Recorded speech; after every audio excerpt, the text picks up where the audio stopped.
So I'm trying to make a game with Vulkan and C++, and the code is getting a little out of control, and I've been working on this engine for a long time. Since the first video took 2 weeks to make, I've been doing this for 3 months now, and I still haven't made a game, so it's time to make a game. We need to take a few steps with our engine to actually make a game though, like the keyboard and collision. Those are the main two that all games use. So I made a whole bunch of header files to store them. A few went unused, but here's my keyboard.hpp implementation. It has quite a few lines of code, especially for what it does, which is check if you're pressing a key. This is the main function that people are going to be using, but these key hit and key release functions is where the major complexity comes, because it uses this update key state, which actually is kind of complicated because there are a few major problems that arise when you think about it because at least everything I've seen, it doesn't have support for a key hit or a key release function. And the thing is that you have to check the keys every single frame to make sure it's the first frame that you've hit it or the first frame that you've released it.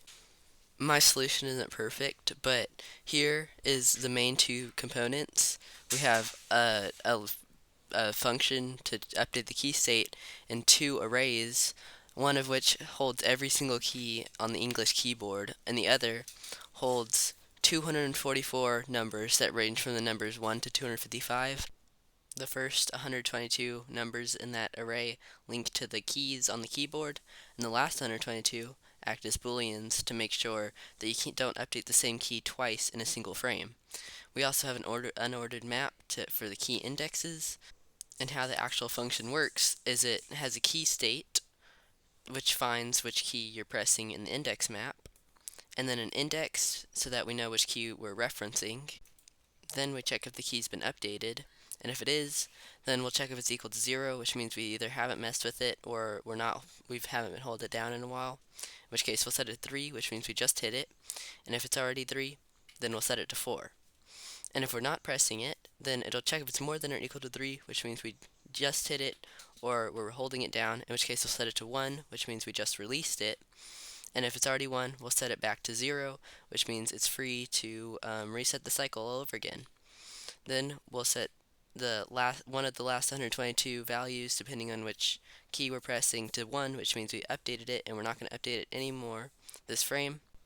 Then we'll return the key state, so that the key hit and key release functions can check if it's equal to 1 or equal to 3 respectively.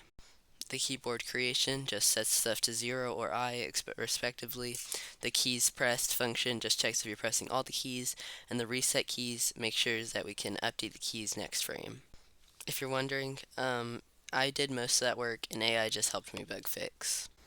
Math.hpp is just a whole bunch of math functions. I wrote some of it, AI wrote a lot of it. I just wanted some stuff that I could easily use in my project. Collision.hpp, you just give it two sprites in their sprite datas, and it will run this function to check if you are colliding with those sprites. I'm not quite sure how it works because AI wrote it and I just optimized it. I made it like almost twice as fast because it kind of ran pretty slow. But don't ask me how this works. I think it just makes a bounding box. It's not that accurate, but I tried more accurate solutions and it just crashed every time. Some other big improvements to the engine is instead of using normal triangles, we now use triangle strips. So instead of 6 vertices to make a square, we only use 4. And we also have support for multiple textures. So I've only tested 2, but I believe that you should be able to import as many textures as you want and use them in your games.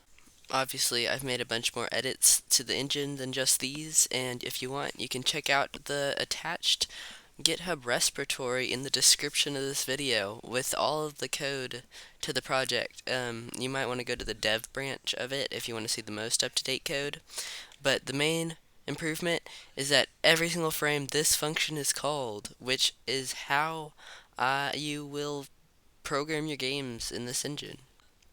Currently, I just have a simple example. Well, not simple. It took me forever to make this because of all the other unnecessary stuff I made. But it's basically just Flappy Bird. And I guess you can see some footage. There's currently no audio and no background, and when you die, you turn into a pipe and fall into the void. But it works, and it doesn't keep track of your score either, or display it because I don't have like font rendering in this engine yet. But it is Flappy Bird, and you do flap through pipes, and the textures are probably not stolen off the internet.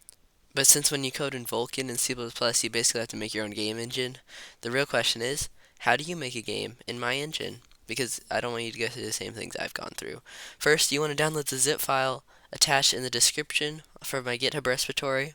You can go to the src file folder, Vulkan folder, then pipeline.cpp.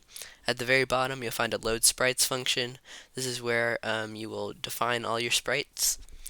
You can change the model, and it'll automatically generate the model with its UV coordinates and vertices and stuff based on the vertex positions you give it. You can even use for loops to create your sprites. Pipeline.hpp has the sprite textures, where you will put all your textures that you put in the project in that list, and it will load them. If you go to program/program.cpp, this is where you will write your project. I have my Flappy Bird in here, but you can just delete that and delete all the variables, and then you can just program whatever you want in that file right there. It'll be called every frame, so you don't want to put any like wild true loops in there. The functions folder has all sorts of handy dandy utilities you can include in your program. And then there's also an images folder where you will store all the images that you make. The reason I've been making my own engine instead of using like Godot or something for 2D games is because I want performance, which is why you see that the game is running at 190 to 200,000 frames a second because it needs to run fast, otherwise no one's happy. Anyways, see ya.